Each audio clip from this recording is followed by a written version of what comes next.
Samantala, tumungo naman tayo sa ating isa pang panayam live on the phone, si Dr. Mike Aragon, Executive Director po siya and Chairman ng Media Affairs ng Philippine Medical Association. Magandang umaga po, Doctor. Si Haji Caminio po ito, kasama ko si Audrey Goriseta. Yes, good morning Haji and Audrey. Maraming salamat sa opportunity na binigay nyo sa Philippine Medical Association. Opo. Dr. Mike, ano po ba yung mga sinasagawa po ngayong hakbangin o yung mga relief efforts po na sinasagawa ng Philippine Medical Association para tulungan po yung mga victims ng Super Typhoon Yolanda? Actually, itong programa ng Philippine Medical Association, ang tawag namin dito is Doctors on Boats, no? So, nagsimula to hindi lang ngayon, no? We started this during the time of Typhoon Ondoy, kung maalala mo yung devastation dito sa And basically, the general idea is to look for a place na isolated and unserved, no? And hindi ma-reach by land.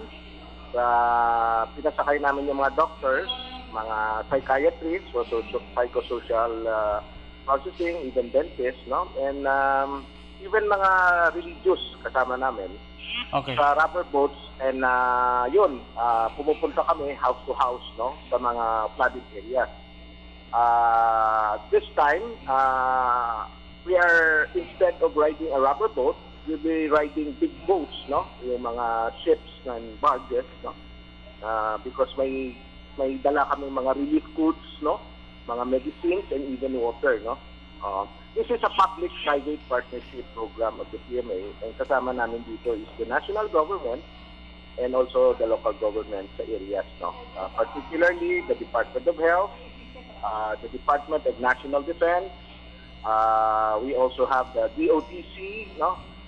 We have DNR, we have agriculture, no? And marami pang mga DSWD, marami pang mga partners na from the government.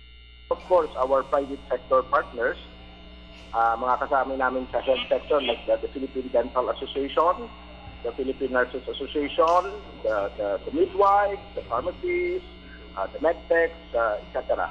Okay. Doc, matanong ko lang, sabi mo kanina nais niyong puntahan yung mga isolated areas kung saan medyo nahihirapang pasukin ng tulong.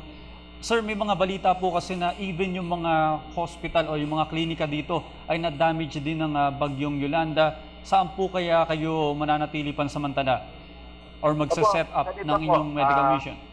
Tama po yan, no? And information has reached us that the hardest hit areas of this typhoon are the coastal towns or areas or barangays, no? Ang reports na nagre-reach sa Philippine Medical Association, medyo mahirap yung road networks, no? At this point in time. So the Philippine Medical Association decided kung mahirap naman tayo umikot-ikot by land, and ang target naman talaga natin at coastal areas because it is the hardest hit, let us use the water venue as to reach our kababayan sa Nantalanta. So we are sending, as a matter of fact, we already sent, no, doctors sa Eastern Visayas, no, nandiyan na sila sa Tacloban, nandiyan na sila sa Ian areas, no, pero these are contingent, no. As a matter of fact, tomorrow morning there's another contingent riding a commercial boat, no, na papasok diyan, grupo rin ng PMA with our partners, no, who will leave, no, for Tacloban, and there's another one, a bigger contingent composed of more than 100 doctors, no, na magra-ride ng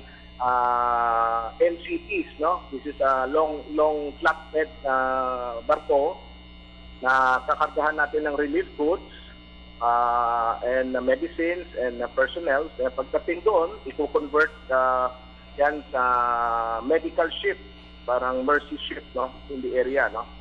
So these are the things that our President, Dr. Leo Olarte, was telling the press yesterday because we had a press con. Unfortunately, TV4 was not excited that we were not there, but the details of this was explained thoroughly by Dr. Leo Olarte, our President of the Philippine Medical Association. Yes, sir. Doc, nabanggit po ba kung kailan ito sisimulan? Actually, nasimulan na yan, but the biggest contingent na ipapadala namin will be on November 19. I think based on the statement of Dr. Olarte, the Mercy ship, the PMA Mercy ship will sail from Quezon. And from Quezon, diretso na sila sa Tacloban and Iwan. No? They'll stay, this contingent will stay for a week there. Okay, So, ulitin ko lamang po, November before 19, this thing, Tacloban po ang pupuntahan ng meron na tayong biggest mga contingent doctors na nandun. ng Philippine Medical Association. Yes. And also, since ang paan hindi lang po Eastern Visayas or hardest hit is Eastern Visayas, meron ng areas like in Cebu and even in Western Visayas, no? The northern part of Iloilo, Iloilo City, the northern part, the province, port and chief districts, no?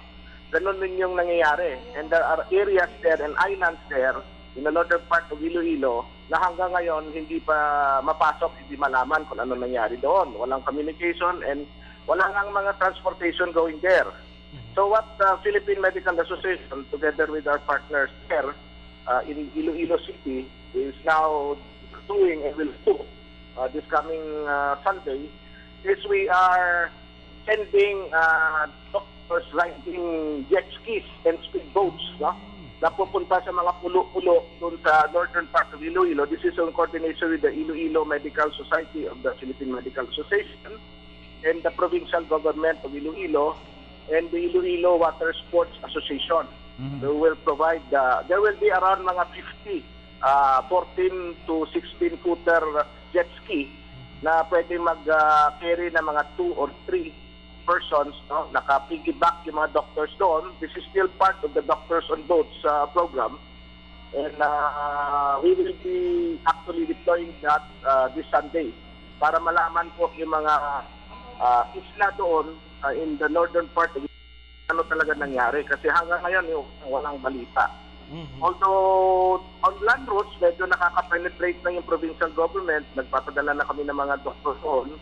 Ang problema po yung mga maliliit na coastal areas na hindi talagang mapasok pa rin. This is in Eastern Iloilo. Oh. And what you have seen on television, yung nangyari doon sa Tacloban, na talagang wiped out, etc. These are also the same scene na makikita mo in the northern part of Iloilo province. Not the city. Maraming salamat po, Dr. Mike Aragon, the Executive Director and Chairman of the Media Affairs of the Philippine Medical Association. Salamat po, Doc. Maraming salamat po.